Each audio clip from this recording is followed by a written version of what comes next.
Շնորհակալություն հանդիպ գործընկերներ, զինվեք համբերությամբ և քաղաքական հարցերը պահեք փետրվարի 12-ի համար։ Լիլիթ Գասպարյան, 5-րդ տարի, պարոն Ղարաբեկյան, ընտրությունների մասին է հարցս, այնուամենայնիվ, եթե ընդդիմությանը չհաջողվի հաղթանակ տանել, ձեր քայլերը, որոնք կլինեն, արդյոք կլքեք քաղաքական դաշտը, թե կշարունակեք պայքարը։ 6-5 ամիս ունենք, մենք պետք է մեր ամբողջ մտայնությունները, մեր աշխատանքային ամբողջ պոտենցիալը դնենք հաղթանակի համար, որովհետև 5 տարի ևս այս իշխանությանը մեր երկիրը, գիտեք, այն կարգի փոփոխություններ են լինելու մեր երկրում, որից հետո մենք մեր երկիրը նույնը չենք գտնելու, մեր ժողովրդին նույնը չենք գտնելու։ Իրենք փոխում են մեր հասարակության ընդհանուր բնույթը։ Մենք իրավունք չունենք, ամեն ինչ պետք է անենք, մեր ուժերի ներածի չափով ամեն ինչ անելու ենք։ Մեզ դրել ենք այս պրոցեսի մեջ, գնալու ենք մինչև վերջ, անելու ենք ամեն ինչ, որպեսզի հնարավորություն ունենանք մեր հետագա 5 տարին մեր երկիրը ազատել այն հասարակական եւ ազգային վտանգներից, որ իրենից ներկայացնում են այս մարդկանց վարած քաղաքականությունը, որ պահին, որ հայ հասարակությունը դա բոլոր մենք լծվեցինք այս գործին, հաշված օրեր ու շաբաթներ են մնալու փոփոխության։ Ազատություն։ Շնորհակալ եմ։ Պարոն Ղարաբեկյան, դուք ասացիք, որ փետրվարի 12-ին ձեր վարչապետի տեխնացուի անունը նաև հայտնի կդառնա, այսինքն մենք կարող արձանագրել, որ այս պահին հստակ է թե նա ով է լինելու, պարզապես դուք պատրաստվում եք դա հանրայնացնել շաբաթներ անց եւ հաջորդ հարցը դուք ամեն դեպքում հարցնել քաղաքական ուժերի հետ այս փուլում ընթացող հանդիպումներից կամ քննարկումներից նախընտրական հնարավոր համագործակցությունների վերաբերյալ դուք նախինում հայտարարել եք, որ նախընտրական փուլում առաջին եւ երկրորդ նախագահների հետ համագործակցության պատրաստ չեք, այսինքն կխնդրեմ, եթե ինչ-որ բան է փոխվել, հստակեցնեք, հետընտրական փուլում պատրաստ եք նրանց հետ համագործակցության եւ նախընտրական փուլի հետ կապված այս բանը պետք է ընդդիմադիր դաշտից հնչում են կարծիքներ, որ մեծ բևեռներ են անհրաժեշտ ձևավորել, որպեսզի հնարավոր լինի այդպես համագործակցել խորհրդարանին եւ հասնել իշխանության կառուցմանը։ Դուք այդ տեսլականին ինչպես եք վերաբերում, այսինքն կողմ եք ինչ-որ այլ ուժերի հետ համագործակցության, ոչ այն ուժերի, որոնց մասին դուք արդեն խոսել եք, օրինակ դաշտում կա Հայ ազգային կոնգրեսը, Լուսավոր Հայաստանը, այլ ուժեր կան, որոնք այս փուլում խոսում են հնարավոր դաշինքների, բևեռների ձևավորման մասին կան, այսօր այդ քննարկումներ եւ այսպիսի մեծ դաշինքներ ձևավորելու դուք կողմ եք, թե այդուհանդերձ նախընտրում եք ձեր կուսակցությամբ եւ ձեր ուժով մասնակցել ընտրություններին։ Այս ընտրությունները շատ կարևոր են լինելու եւ որոշիչ լինելու մի բան, թե որ կուսակցությունները ընդդիմությունը պետք է ունենա պետականամետ մի մոտեցում, որ եթե տեսնում է, որ իր հնարավորությունը ընդդիմադիր յուրաքանչյուր ուժ, եթե տեսնում է, որ իր հնարավորությունը անցնելու շեմը փոքր է, պետք է չմտնի process-ի մեջ, թույլ տա, որ իր ձեները կորեն։ Դա ամբողջ ընդդիմադիր դաշտի իմ կարծիքով պայմանավորվածությունների ձևաչափը պետք է դառնա, քանի որ դրանով մենք ակամայից այդ ուժերը կաջակցեն այսօրվա իշխանության վերարտադրությանը, որովհետև իշխանության փոփոխությունը ընտրական process-ով փոքր տոկոսների տարբերությունով է տեղի ունենալու ամենայն հավանականությամբ եւ ընդդիմության կորցրած 3%-ը, 4%-ը առանցքային նշանակություն է ունենալու այս մեծ փոփոխության համար։ Այդ իսկ պատճառով մենք բոլորի հետ հանդիպման ժամանակ մատնանշում ենք, որ եթե հնարավորությունը քիչ է անցնելու շեմը, պետք է պետականամետ մեր մոտեցումը, քանի որ բոլորը հասկանում են այն վտանգները, որ այս իշխանությունը ներկայացնում է, պետականամետ մոտեցումը գերակշռի սեփական ամբիցիաների հանդեպ։ Ինչ վերաբերում է կոալիցիաներին, ճիշտ եք, նախընտրական կոալիցիայի հետ կապված մենք վարում ենք քննարկումներ, բայց այս պարագայում,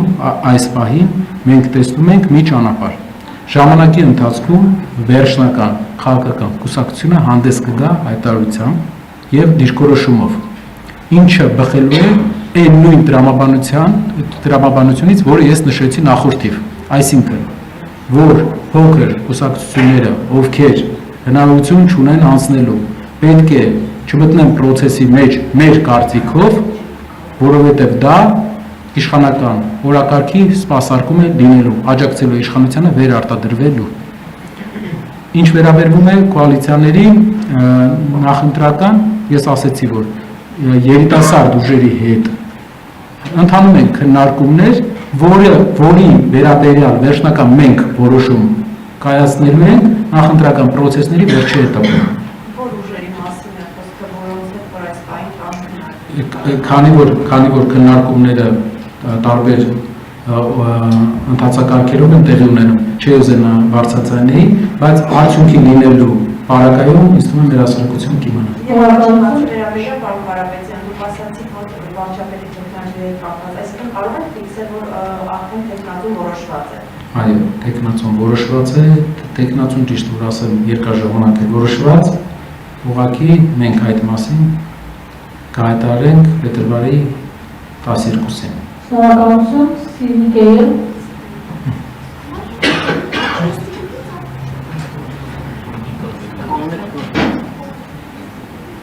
Արմատ։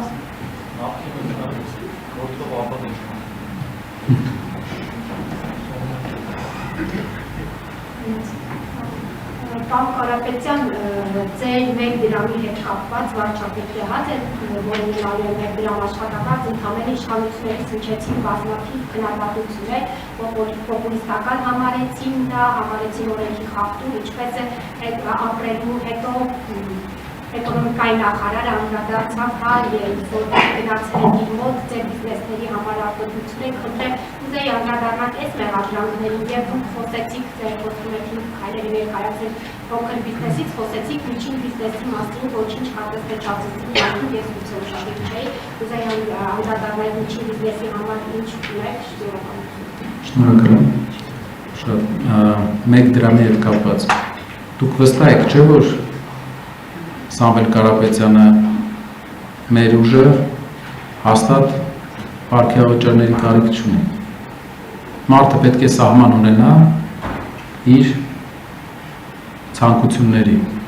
Մենք Սամվել Կարապետյանը այն մարդն է, ով ոչ թե ստանալ ինչ-որ բան ստանալու է,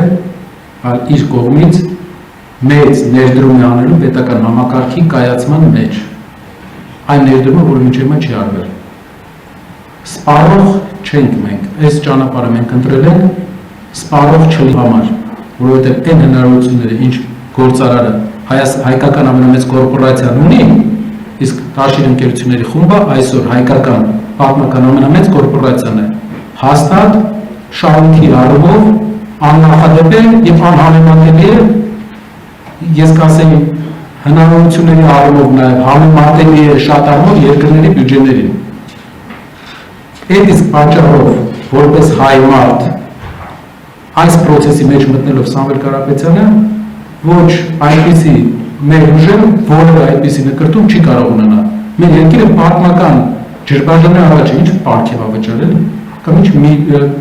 ինչն է իրենց պատկերացնում եք մարդկանց թոշակներից այդքան չեն խոսացել իրենց հայտնի կամ մարդկանց ամբողջ շրջաններ կամ գործ չունեն, ոչ մի բան չեն խոսացել այդ մարդկանցից, բայց պարգևաճարներից այդ մի դրամից երևի մի 4-5 օր ամբողջ օրը խոսում են, ցավացրել է, բայց դա չի առաջնահերթությունը մեր համար, մեր երկրի համար այս պահին մենք լուրջ ջրբաժանի առաջ ենք, պետք է անցնենք այդ ջրբաժանը, մարդ պետք է լինի, ով կարիք չունենա, ինչ վերաբերվում է նախարարի հայտարարությունների, կարծեմ մեր ուժից պարոն Ալեք Ալեքսանյանը հանդես է եկել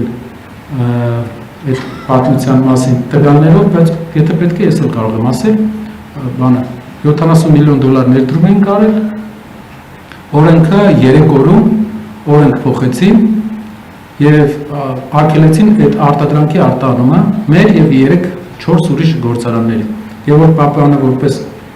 տնտեսական հզոր գործիչ որոշեց, որ 3 օրում նոր եկած դեռ նախարար էր։ 3 օրում պետք է ընդհանուր Հայաստանի մետալուրգիայի ապագայի համար շրջադարձային փոփոխություն անի։ Եվ գնացել էի հանդիպման, մեր ճիշտ որ ասեմ մի տարի չէի հանդիպել իր հետ, բայց բոլոր նախարարների հետ, ես բոլոր Հայաստանի էկոնոմիկայի նախարարների հետ վերջի 10 տարին երևի ամեն ամիս հանդիպել ենք, քանի որ հիմնական ներդրողն ենք երկրի։ Ի պաշտոն է այսպես ասած։ Իր հետ մի տարի չէի հանդիպել, ճիշտ որ ասեմ, քանի որ տպավորությունը պրոֆեսիոնալիզմի առումով, չգիտեմ, մի քիչ հարցեր կային։ Հանդիպման արդյունքում տպավորությունները հիմնավորվեցին, ես ներկայացրեցի, որ ոլորտին, մետալուրգիայի ոլորտին հարված է հասցնելու պետք է ժամանակ։ Իրենք առաջարկեցին սուբսիդիա տրամադրել, որը բառացի իմ կողմից ասվել է, որ այս ոլորտի համար սուբսիդիա նպատակահարմար չէ։ Լավ է, որ իր փոխնախարարն էլ է այնտեղ եղել, Էդգար, չեմ հիշում ազգանը։ Ինքն էլ է եղել, երևի ինքն էլ հիմա կամ աշխատանքից ելնելուց հետո կհաստատի այս խոսքը։ Ու մի բան էլ ավելացնեմ, երկրի էկոնոմիկայի նախարարը դա պաշտոն է։ Նրանք պետք է զբաղվեն աշխատեն գործարանների հետ։ Ինքը, որ ուրախանում է, որ իր հետ մարդը հանդիպել, պետք է հաշվի առնի, որ ինքը կառույցի, ինստիտուտի հետ են հանդիպում։ Ես իրեն ոչ ճանաչել եմ, ոչ էլ ամենայն հավանականությամբ իրար չենք ճանաչել մենք կամ ես իրեն չեմ ճանաչել մինչև այդ եւ հնարավոր է այդ աշխատանքի բերումով որպես երկրի ներկայացուցիչ պետք է հանդիպեինք աշխատեինք։ Պարոն վարչապետի մոտ էլ է հաճախ այդպիսի բաներ հայտարարություններ լինում, երբ ասում են գալիս են ինձ դիմում են, պարոն վարչապետ, ձեզ դիմում են որպես երկրի վարչապետ, որպես հայերի, բոլոր հայերի, հայրենիքի մարդ, ով տնօրինում է մեր երկրի պետական ապարատը, ձեզ չեն դիմում որպես անձ։ Պետք է հաշվի առնենք սա, չանձնավորեցնենք, չհակնենք այդ կոստյումը, որը մերը չի։ Միջին բիզնեսի հետ կապված ծրագրային փոփոխությունները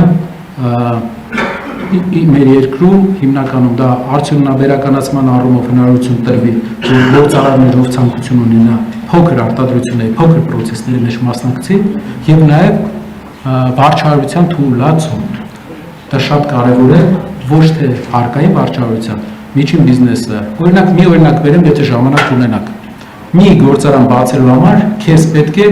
30 թույլտվություն։ Համարյա Հայաստանի բոլոր կառույցները պետք է թույլ տան քեզ, մշակույթի նախարարություն, բան, բոլորը, որ դու գործարան բացես։ Դա աննպատակ թույլտվությունների համակարգ է։ Պետք է թույլատնենք այդ համակարգը, որպեսզի այդքան վարչարարության բեր մեր գործարարների վրա չլինի։ Մի օր կներկայացնենք, թե քանի մարմին պետք է քեզ թույլ տա, հետո ասում են ինչու գործարան չի կառուցվում։ Մի 30 մարմին պետք է քեզ թույլ տա, որ մի հատ գործարան կառուցես երկրում։ Մեկը տեսնում ես գնում է արձակուրդ, չի աշխատում մեխանիզմը, թույլատնելա պետք։ Այդ վարչարական իզուր թղթաբանությունը թույլատնելա պետք, թուղթը չի կարևոր, կարևորը արդյունքն է հողի վրա։ Արաբական Միացյալ Էմիրությունները մենք տեսնում ենք վարչարական ինչ թեթև համակարգ է գործում։ Թեթև ու այդ պատճառով երկրի տարածաշրջանի ամենաուժեղ զարգացող երկիրն է։ Շնորհակալություն։